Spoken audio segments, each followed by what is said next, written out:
Hey everyone, Firegrass here, and today you're going to be watching my Tornado Shot Occultist guide for patch 3.16 Scourge League.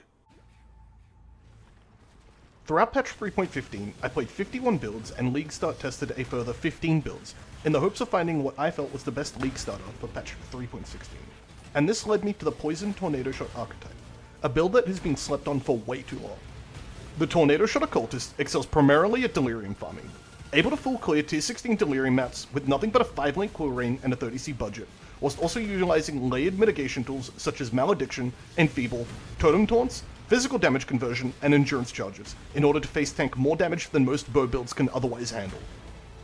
The Poison Tornado Shot Occultist's main strength comes from utilizing Tornado Shot's shotgunning potential without having to suffer the projectile damage penalty of the GMP gem, giving it a high amount of single target DPS whilst complementing clear speed with Occultist explosions.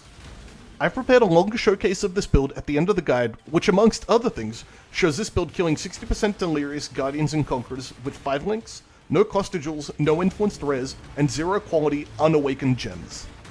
Additionally, I've provided a document below containing trade site links for all our upgrades and items, in addition to multiple PoBs for varying levels of investment, so that you can take this build through all the Uber content patch 3.16 has to offer. Whether your goals are pushing for fast progression into the endgame, farming loads of currency, or just playing a fun and relaxing League starter, this is the build for you.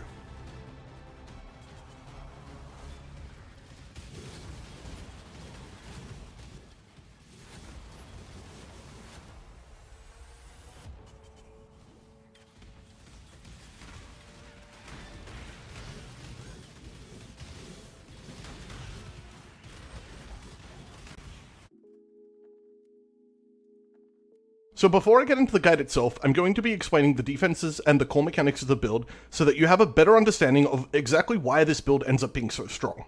To start with, the Greater Multiple Projectiles gem doesn't actually apply its damage penalty to ailments, only to hits, and that means that while it does enable shotgunning for Tornado Shot, you don't have to suffer through any kind of penalty or downside.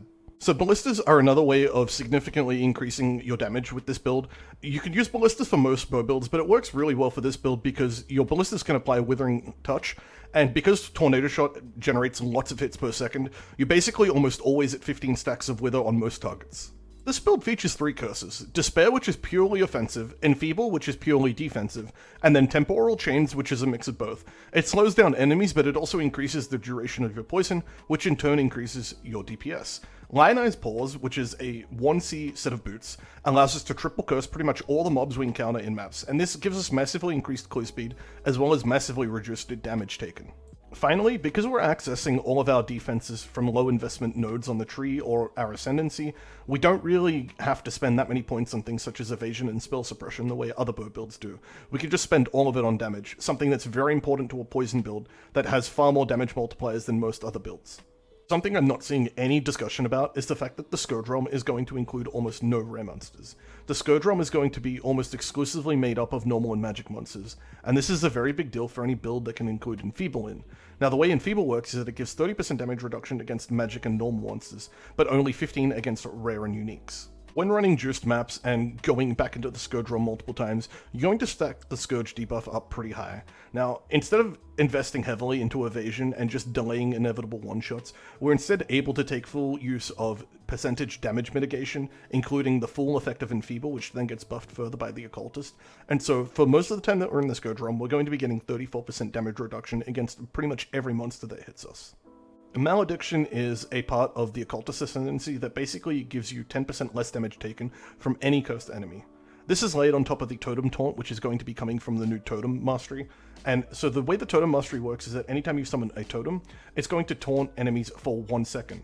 However, once they're taunted, they're then going to be taunted onto those totems for 3 seconds. While they're taunted towards those totems, they're going to focus all their attacks against the totems, and any damage that ends up hitting you deals 10% less damage. An extremely underappreciated aspect of Darkscorn is that it converts 25% of the physical damage you take to chaos damage. This means that providing you're running chaos resistance at the cap, you're getting roughly 19% less physical damage taken.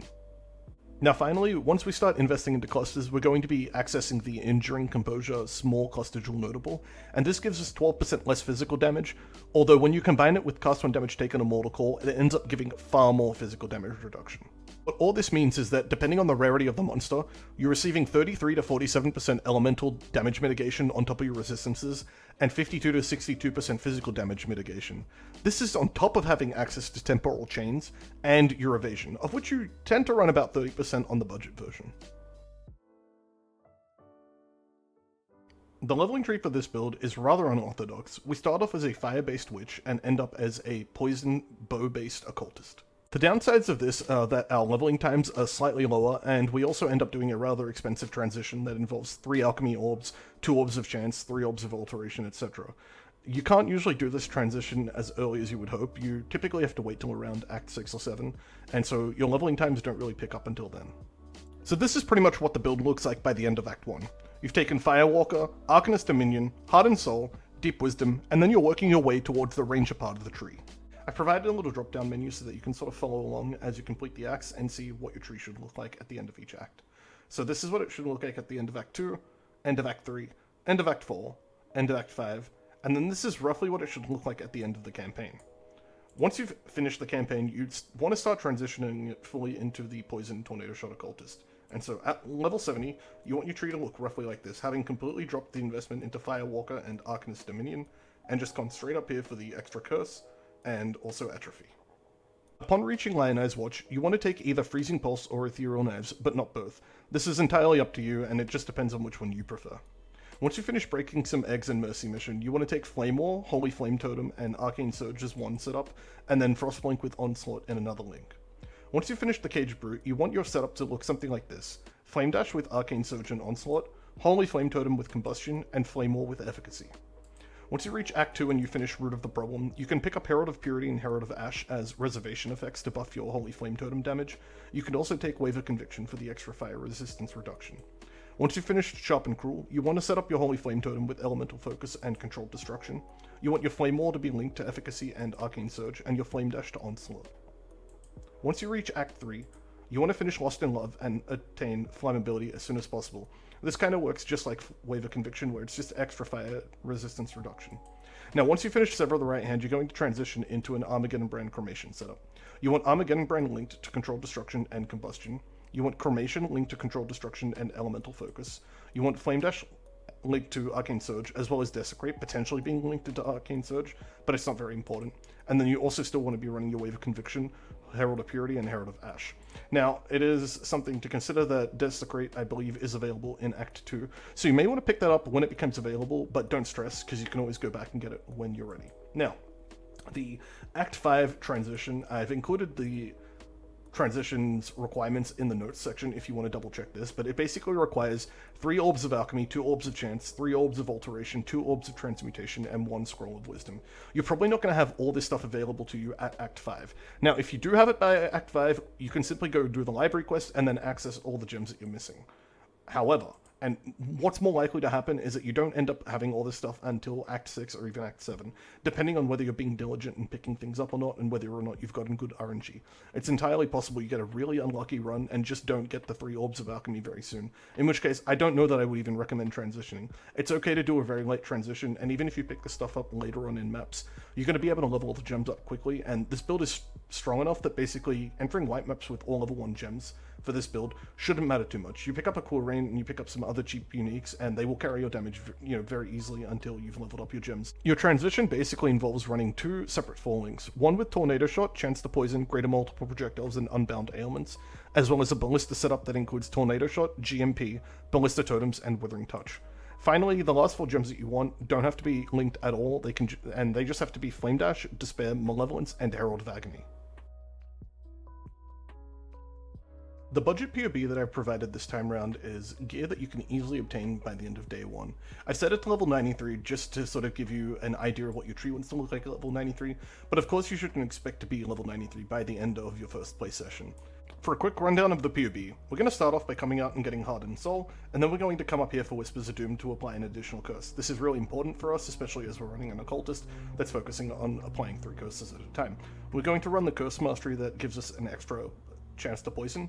We're going to come over here and get Atrophy with the Chaos Mastery that gives us extra Chaos damage multiplier over time based on our Chaos resistance, and then we're going to work our way to Force Shaper and also to Ridden in Blood. However, we're not going to be taking Masteries for these notables. Next, we're going to work our way down. We're going to take a jewel slot for Rain of Splinters, something I highly recommend getting as soon as possible, although don't spend a lot of money for it if it ends up being 30C like it was last league. You should expect to pay about 10C for this tops, and it's not a priority upgrade, so kind of get it when it's convenient for you, but it's definitely not your most important upgrade. You're going to work your way down to Trickery, Blood Siphon, and then Coordination. You're going to come across for Fangs of the Viper. You're going to come down here for Wasting, as well as another Chaos Mastery that gives additional Chaos Resistance. This is important for when we do get Darkscorn, but Chaos Resistance is good anyway, although you don't have to take this until you get Darkscorn if you don't want it. You're going to come across here and get Revenge of the Hunted, and you're going to go for the Evasion Mastery that gives you extra evasion from your body armor. You're going to come up here and get Hunter's Gambit, but no Bow Mastery. You're going to next come up here and get Poison. You're going to get, Fatal Toxins, but no Poison Mastery. You're going to take Clever Thief in order to leech back life and mana, and you're going to come up and take Blood Drinker, as well as a Life Mastery giving you increased Back's Life. Around this tree out, we're going to be taking Piercing Shots with the Projectile Mastery for increased projectile speed. Both of these are really important for clearing maps, and I definitely would not skip them under any circumstances. We're next going to come down and grab Master Fletcher, although we're not going to be picking up a Bow Mastery, as there's nothing really worth our time. Next, we're going to be going and taking Acuity, as well as an Accuracy Mastery. We're going to be doing this because if you miss your attacks, you don't poison, and it's pretty much important. We don't ever really run the hit cap in this build, I don't think, but as long as we get it close to 100%, it's absolutely fine for our DPS. And if you do manage to fit Accuracy rating into your gear, then you're getting extra DPS pretty much for free, although it's not really a massive priority like it is with, say, crit builds. Then we're going to come down here and take Watchtowers, along with the Totem Mastery that causes our totems to taunt. This is a massive form of damage reduction, and none of the build showcases that I've included in this guide feature Totem Taunts. Totem Taunts not only provide 10% less damage, but enemies just don't focus you, which means that you're completely avoiding a lot of damage in a lot of cases. Next, we're going to be taking Swift Venoms, as well as the Poison Mastery for increased poison duration, and all the nodes on here, as we pretty much need them all, and they all provide good DPS per point. Next, we're going to be taking Herbalism with the Life Mastery for 50 extra max life. And then to finish off, we come down here for Toxic Strikes, and then we go for Farsight. We don't take Masteries in either of these cases, as they're not really worth it and don't really provide us with anything we really need. If you really, really want, however, you can take another Poison Mastery for recovering 3% life on killing a poisoned enemy. I personally don't prefer to, because I end up running 2 Life Flasks, but this one's totally up to you. And if you really would prefer to run it, you can run it. The gear for this build is extremely basic and very cheap. There's absolutely nothing here that's expensive with the exception of Darkscorn. The only jewel that you want is a Rain of Splinters jewel in order to give your ballistas some extra Tornado Shot projectiles. All of your jewelry can just be rare jewelry that you find off the ground. All you're looking for is life resistance, nothing else. There are no other things that you want on here. You can craft chaos damage to attacks onto your amulet, and there are some other nice things that you might be able to craft on your belt and your rings depending on what you unlock, but they're not really a priority at all, and I really want to cover the most bare bones and basic PoB possible in order to do tier 16 maps. Now with your boots, you're going to be running Lionized Paws, and the reason for this is that we're triple cursing. With the Rain of Arrows being triggered every 1 second when we attack, we can run Hex Touch and 3 curses. We're going to be running Temp Chains, Despair, and Enfeeble, and that means that all 3 curses are going to be applied to everything once per second when we attack. This is really important for both clear speed as well as reducing the damage we take.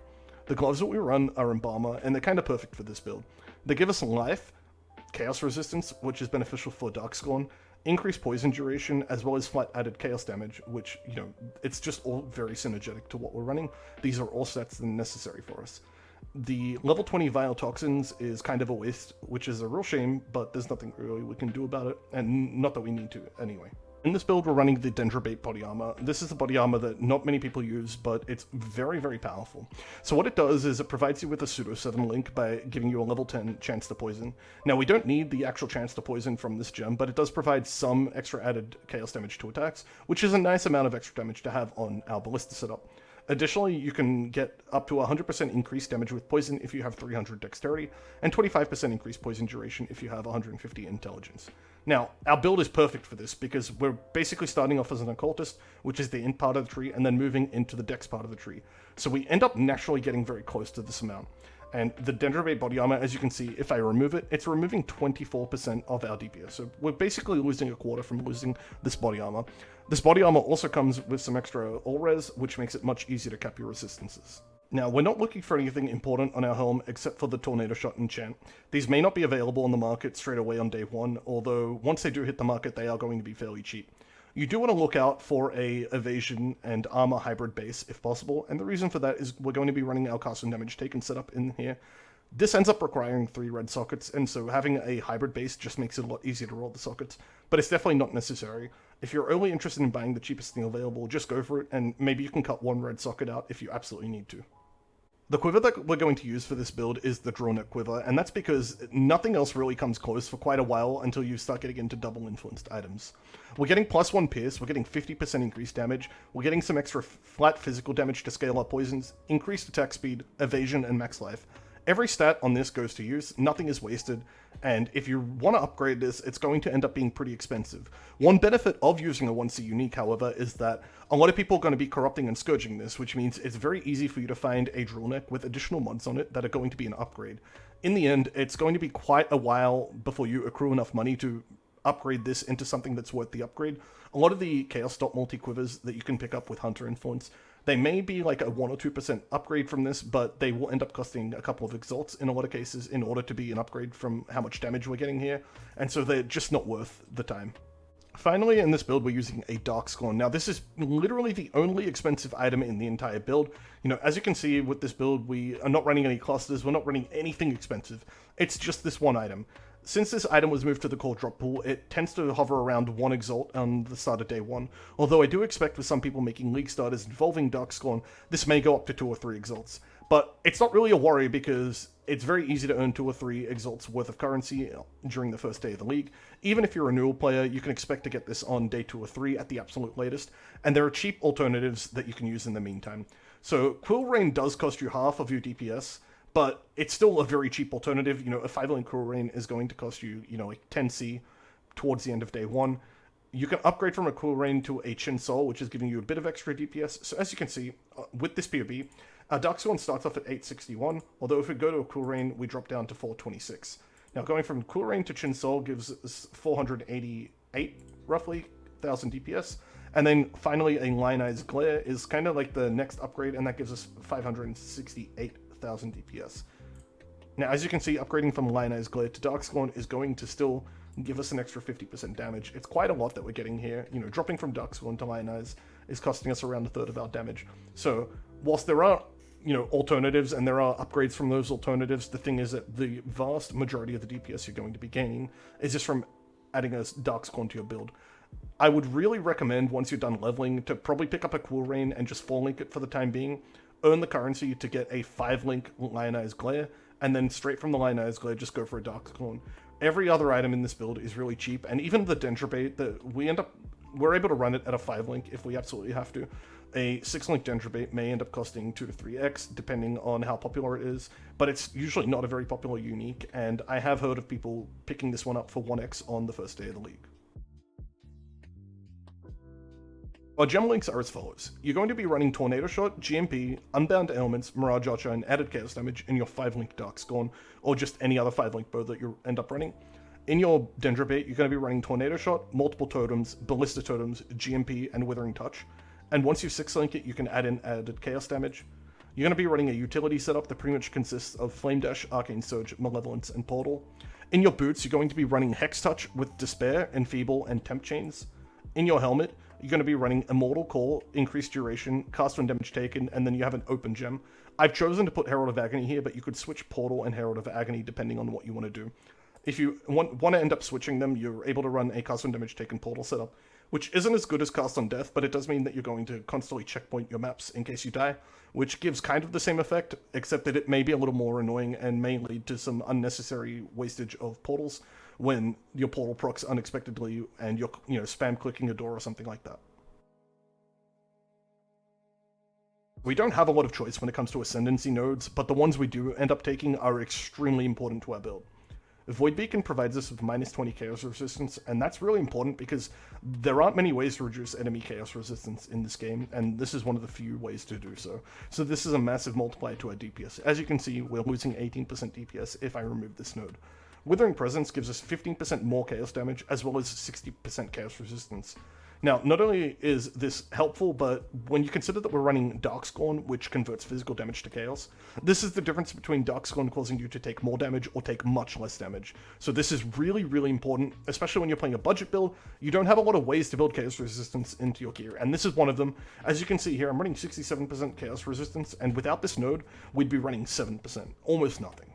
Next up is Profane Bloom, and this is kind of a favorite of everyone's. It provides the chaos damage pops that you see in all the showcases, and, you know, it just massively adds to your clear speed. It adds to your ability to clear delirium maps. It's really important for a whole bunch of reasons. And it also, you know, allows you to hexproof mobs, which can be useful depending on the map mods that you roll. Lastly is the most important Occultist node, and that is Malediction.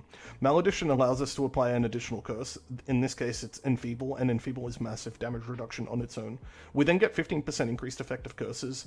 This is improving both our DPS and also our damage reduction. And then finally, enemies cursed have the Malediction effect, which itself causes them to deal 10% less damage and take 10% increased damage. The 10% increased damage they take is additive with the effect of Wither, so it's not really that important overall when you think about it, but, you know, it is nice to have. But I think the main thing to sort of take away from this notable is that this alone is providing tons and tons of damage mitigation that other builds just have to invest so many points on the tree for. We invest one Ascendancy notable, and then we just have tons of damage mitigation out of nowhere. If you look at the showcases at the start and the end of the video, this node is why I'm able to just face tank absurd amounts of damage. You know, I can just, if you look at the Estuary showcase, I'm basically just standing on top of the boss, eating all the fireballs and life flasking through them when they come through, because we're just mitigating so much damage out of nowhere. You know, we have no business being as tanky as we are at 4K life, but we are, so we may as well take advantage of it. And I think most importantly, having this much percentage mitigation means that we almost never get stunned.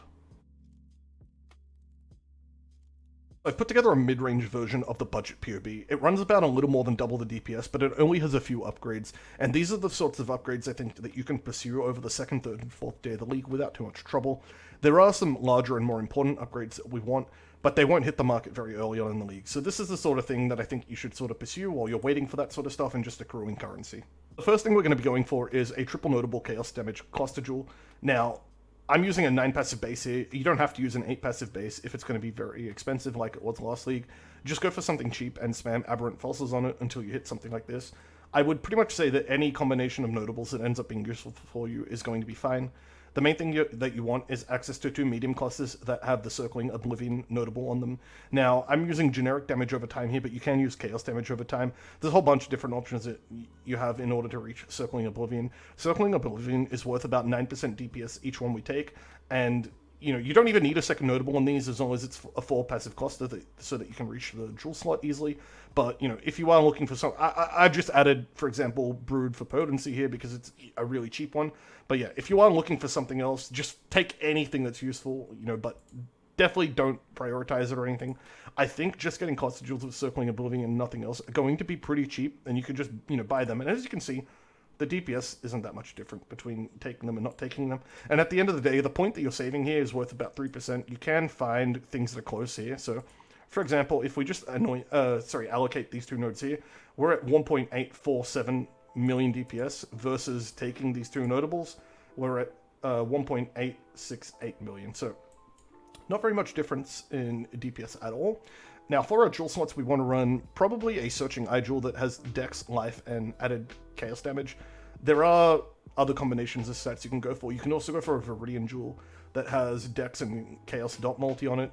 I'm just going to leave this one up to you guys. There's a lot of options, and I'm sure you can sort of figure out stuff that you want for yourself, but this is kind of what I would prioritize, especially getting the Dex as a suffix and Life as a prefix. The reason you need the Dex as a suffix is because you need to stay above 300 Dex for Dendrobate, and that does get really hard when you're swapping around items. And in the last jewel socket, you're going to be taking an Enduring Composure small cluster jewel. As for gear upgrades, you're going to start by taking your Tornado Shot Helm and applying a Hunter Exalted Orb to it. Now, you have to make sure it's a high enough item level in order to get the Nearby Enemies Have -9 to Chaos Resistance mod, and once you've done so, you're going to basically Alch and Scour it until it hits this mod, as well as some Life and Resist, and then you can craft on what you're missing. You're going to be 6-linking your Darkscorn and your Dendrobate. You're going to be acquiring an Amulet that has Tier 1 Chaos dot multi on it, as well as crafting Chaos damage to attacks, and you'll still need to make sure that the Amulet has some Life and Resistances on it, because as you can see down here, the Resistances do tend to get fairly tight. The last upgrade you're going to be getting is a Circle of Nostalgia, and there are lots of versions of this item, so you have to make sure you're getting the right one. Don't go for the, super powerful version of this item that has increased chaos damage and increased buff effect. You don't necessarily need both at the moment, although getting both is going to be really big for this build. It allows us to shift other things around and drop some chance to poison from other parts of the build. But for now, we're just going to go for increased chaos damage while affected by Herald of Agony. This is going to be a nice damage increase over what you're running alternatively. And you do have some options to either apply a Chaos Catalyst or Attribute Catalyst, depending on whether you need the attributes for Dendrobate or not. Now, doing this does mean dropping some life and resistances, so you're going to have to think about how you're going to get them from other sources of your gear.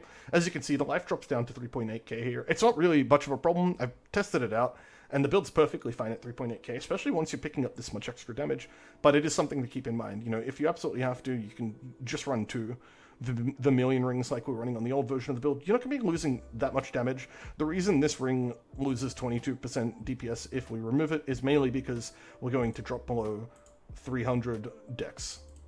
The final set of upgrades for the Midrange PoB are just adding Awakened added chaos damage to our 6 links, and the reason for this is that this gem tends to be a lot cheaper than pretty much every other Awakened skill gem, with a couple of exceptions, but in terms of what we're running in this build, this is pretty much it. Now, if Deadly Ailments and Unbound Ailments end up having Awakened versions that are fairly cheap, you can also go for them pretty early on. You do want to look for Divergent Tornado Shots in both slots, as this is an increase to your DPS, and you also want to look for Divergent Herald of Agony. Now, Herald of Agony applies 20% chance to poison, I believe, but with Divergent, it applies another 20% chance to poison on hit, and this kind of alleviates needing to run a lot of chance to poison on hit on your tree. You can save some extra nodes, and this is kind of how we end up running the Cluster Jewel. I will be providing a non-Mageblood high investment version of this build. Now, this is just kind of the endpoint of where the build wants to end up once you've sort of, acquired a lot of currency. And this is if you want to take this build to the next level and you just want to play this character pretty much all throughout the league, or at least for the first month of the league. You want to do all the Uber content. You want to do Wave 30 Simulacrum. You want to be able to do Uber Breach, Uber Blight, that sort of thing. And this build is going to pretty much be able to do every bit of content in the game, including the feed, without too much trouble. So as you can see here, the DPS that you end up is with 6.3 million. The thing about this is that this is the DPS per projectile. This assumes that one of your projectiles hits from your own tornado shot, and then one projectile hits from each of your totems. At the point that we're at with this set of gear, I believe we're running something like 7 projectiles from our self-cast and 9 projectiles from our totems. So the DPS here actually caps out at around 53 million last time I checked. Now, you're not ever going to hit 53 million DPS, as some of your projectiles will miss, but, if you're even halfway between 6 million and 53 million, you're going to be doing more than enough DPS for pretty much all the content in the game. You could do it with your eyes closed. In addition, with this Mageblood setup, we get a lot of damage reduction via the Ruby and Sapphire Flask. We're getting, lots of evasion. We're fitting Grace into the build as well. We're getting 105% increased movement speed. So, as you can see, this version of the build basically is just permanently going at 232% movement speed. So it turns into a bit of a zoomer build, but it is expensive, of course. So we're running like fully awakened gems in every slot at this point, where available. We're not running anything interesting here. We are running a level 4 Enlighten. This might be expensive. You could probably drop it down to a level 3 Enlighten and still have 20% unreserved mana. I'm going to, leave this up to you. You can sort of figure it out for yourself based on your own needs. Now, the upgrades that we go through are getting a double influenced artillery quiver. Now, we want the artillery quiver for the extra totem placement speed, as this is like pretty important. And we don't need any of the other mods that we can get as implicits. What you want to run here is Chaos.multi with attack skills, bows, fire an additional arrow, and then you probably want to multi-mod on some life and attack speed if possible. It just depends on what your Awaken a Slime hits. You may just want to resell what you hit and go again, but this is a niche item, so it may not sell. So you're going to have to sort of figure this out for yourself. On your helm, you want to basically Awaken a Slime. Nearby enemies have minus 12 to chaos resistance and 13% of fizz damage from hits taken as fire damage. These are both awakened mods, so you're pretty much only going to have one chance to do this, and this is going to be expensive. You can just Awaken Slime non-elevated versions of these mods, but they are really important, and they are worth running elevated, so I've chosen to do so here. At the end of the day, this is kind of like the top end, but if you want to stop a little underneath the top end, again, totally up to you, right? I'm just sort of showing you what the finishing point is. It doesn't necessarily mean that you have to go straight there. You can work your way up to it and get intermediate upgrades. Now, next up is Dendrobate. I'm just running a 50% increased damage corruption here, because I believe that was the highest one that was simming on our gear. There may be some double corrupted versions of Dendrobate that you want to go after. I don't really know. I have never used Dendrobate before, so I'm not really sure what kind of, corruptions you can expect to find easily available on the market, but just play it by ear. Now, with your Hands of the High Templar, you want to run at least Temp Chains on hit and Enfeeble on hit, and this then allows you to apply your Despair Curse manually to bosses. Now, while you're clearing, you're going to have enough DPS to not need to apply Despair while you're clearing, but you can get yourself a pair of the Hands of the High Templar that just apply all 3 curses on their own. Applying Despair on hit via Hands of the High Templar does mean a lower curse effect, since it's applying a level 1 Despair with 48% increased effect, but that will improve your clear DPS, right? Like, having Despair on everything that you hit is going to be really nice. Now, there are 2 benefits to doing this, right? So once you're running the Despair on hit on your gloves, it means that you're constantly applying all your curses. You don't have to wait that 1 second cooldown for your Rain of Arrows, which sometimes, on a rare occasion, gets you killed, because it's on cooldown for like a split second, and mobs come off screen and attack you, and they don't have Enfeeble. This isn't going to be a problem anymore once you get this. But also, it frees up your boot slot, and you can run Voidwalker. Now, once you run Voidwalker, you get to run 5 additional Pierce, since you're pretty much always phasing while you're clearing maps. Obviously, while you're doing bosses, you're not going to be phasing anymore, so you're not going to have the extra Pierce, but you don't need the Pierce, so this is totally fine, and this works out. Voidwalker being a cheap item, it means you're going to find, plenty of Voidwalkers that have enchants on them, corrupts on them, and Scourge mods on them, so, you can get a lot more powerful than this, but we don't know what the Scourge mods are, so I decided to just leave this blank for the time being. Your Amulet, you want to run Chaos Dot Multi and attack speed with some life. Circle and Nostalgia, now this is the, Giga version of the item that I was sort of showing you. You want to run increased Chaos damage, as well as Herald of Agony has 60% increased buff effect. This is going to be really, really nice. As you can see, removing this, drops our DPS by about 40%, partially because of the Dendrobate, but also partially because this is just a great item with, a lot of damage packed into it. The other ring you want to run is a min-maxed Vermilion ring. It has, you ideally want to get, poison duration onto it, fizz damage to attacks, life, and minimum frenzy charge as a craft. Maybe a little hard to hit all that, but those are the sort of things you want to, aim for. Next up is Mageblood. Now, I will provide the non-Mageblood PoB, of course. It is a little bit different to this, although sort of similar level of investment outside of the Mageblood. The Mageblood just adds a ton of quality of life to a build. It makes us permanently run fast. It gives us a ton of DPS and, a ton of mitigation via the Ruby and Sapphire flasks. And then we're also getting, lots of evasion. So this version of the build fits Grace in, and then it also has like the Giga Jade Flask of reflexes, and we end up with 25,000 evasion. This is 64% evade chance. This is a really nice amount of mitigation on top of everything else that we've been fitting into our build. Lastly, we're just running 2 Chaos Cluster Jewel setups now. We've cut some other points on the tree based on other things we've picked up. So for example, we cut Piercing Shots out, since we're getting the Pierce from Voidwalker, just stuff like that. And it makes a lot of room on the tree in order to just run a second Cluster Jewel setup. So we're going to be running Unholy Grace with Misery Everlasting, and then a Wicked Pole back here, which we're not going to take. And then we're just going to be running Steady Torment with Circling Oblivion. There may be a way to min-max this further by getting some bleed chance into the build. I don't know. I'm going to kind of look into it, and I might provide an updated PoB once we've done so, but tentatively, I'm just putting this into the build in case we do. I do think there's a chance. There's like a Scourge mod somewhere that provides a chance to bleed, but we'll figure it out nonetheless. We're running a Watcher's Eye with Chaos Dot Multi. Obviously, we're still running our Rain of Splinters. Now, you do want to get like a mana reservation efficiency corruption on it. And then on our second one, we're just running a sort of the exact same setup, pretty much. Misery Everlasting, Unholy Grace, Wicked Pole. We're not taking Wicked Pole. We're running Circling Oblivion with Steady Torment again. We're running a Viridian Jewel here. Now, I've just provided a very basic version of this, where we're running Corrupted Blood, Chaos Dot Multi, and Max Life. Do whatever you want with this one. It's 1.5% DPS, so it's got a lot of room to be min-maxed if you want to. This is just sort of a placeholder jewel. And then Enduring Composure in the other one, since we want this for mitigation. As you can see, we've cut out some fizz damage on the tree. We've cut out a couple of things. We're also picking up the reservation stuff over here in order to fit Grace into the build. And yeah, that's pretty much just the high investment version of the build. But I very much expect this to be able to handle, a lot of the Uber content. I would be very surprised if this version of the build can't do Wave 30 of Simulacrum. Very surprised. I don't see why it wouldn't. This gets up to quite a lot of DPS, but as you saw earlier on, the investment isn't massive outside of the Mageblood. The only other big ticket item outside of Mageblood is probably the Hands of the High Templar with a double corrupt on it. And it's probably not going to be too hard to get your hands on this, right? Not a lot of builds are running temp chains and enfeeble on hit. So I don't really expect this to be that expensive when it really comes down to it, but you know, we'll sort of see. And if any upgrades or updates need to be made to this version of the build, I will provide them. To wrap things up, I wanted to give a big shout out to Palstron, who is another content creator and someone I would really recommend subbing to.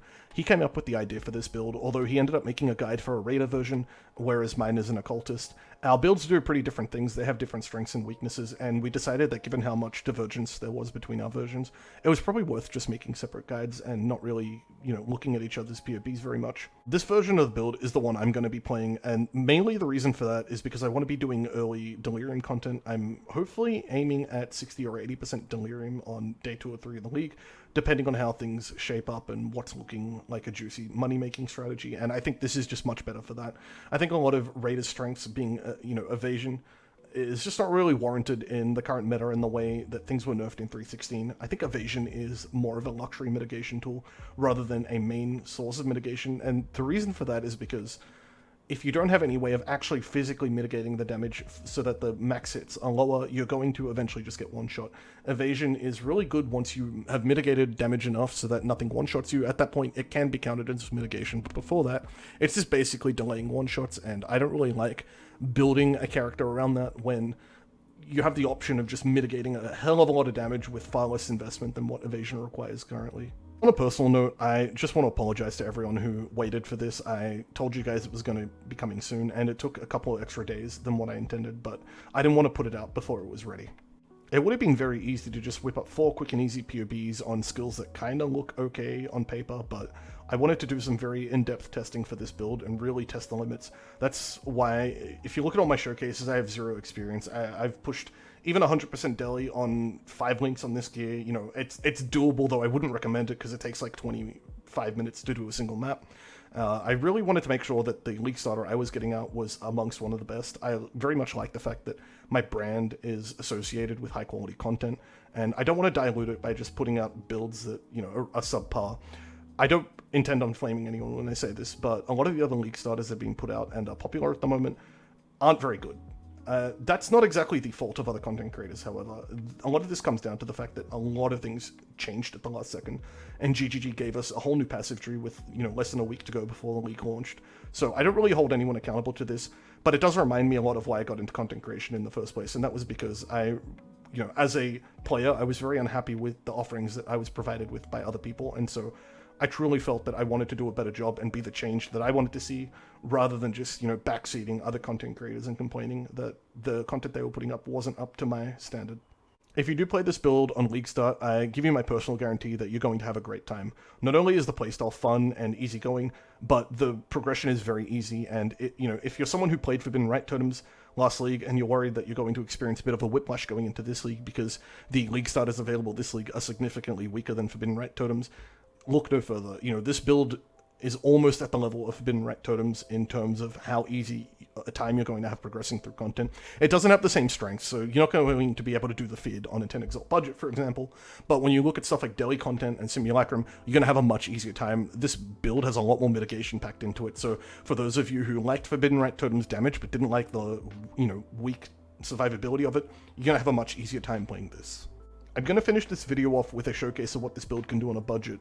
It's going to start off with 80% Delirious map clear, it's going to move into 60% Delirious Conquerors and Guardians, and finally it's going to show you what a tier 14 map looks like with just a 5-link Quill Rain and a 5-link Dendrobate. In none of the footage are there going to be any 6 links, any Awakened gems, not even 20% quality on gems, and there's also going to be no cost sigils included. This is only showing you really, really bare bones characters, gear that is easily acquirable at the end of day 1 or even earlier, and there's no reason why you should ever get to this kind of content with gear this bad. I really want to drive home just how good this build is by showing you that it can brute force content and it has no business being able to do. If you like this guide, give me a like, comment, and subscribe, and I'll see you guys on stream in a couple of days.